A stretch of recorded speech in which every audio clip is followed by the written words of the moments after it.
Audio Jungle. Krishna జిల్లా మచిలీపట్నం జిల్లా వ్యాప్తంగా చోరీకి గురైన మొబైళ్లను రికవరీ చేసిన సిసిఎస్ పోలీస్ సిబ్బంది. ఎంఎంటీఎస్ నూతన టెక్నాలజీ ఉపయోగించి మొబైల్ ని ట్రాక్ ద్వారా రికవరీ చేసి బాధితులకు అందించడం జరిగిందని ఎస్పీఆర్ గంగాధర్ తెలిపారు.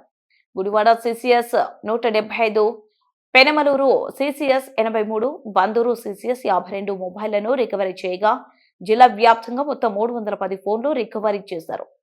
మొత్తం 36 లక్షల ఖరీదు గల 310 మొబైళ్లను రికవరీ చేశారు. అనంతరం రికవరీ చేసిన జిల్లా పోలీసులను జిల్లా ఎస్పీ ఆర్ గంగాధర్ రావు అభినందించారు. మొబైల్ పోగొట్టుకున్న బాధితులు 9490617573 నెంబర్కి హాయ్ అని కానీ హెల్ప్ అని కానీ మెసేజ్ చేసి రిజిస్టర్ చేసుకోవాల్సిందిగా ప్రజలకు తెలిపిన ఎస్పీఆర్ గంగాధర్ రావు.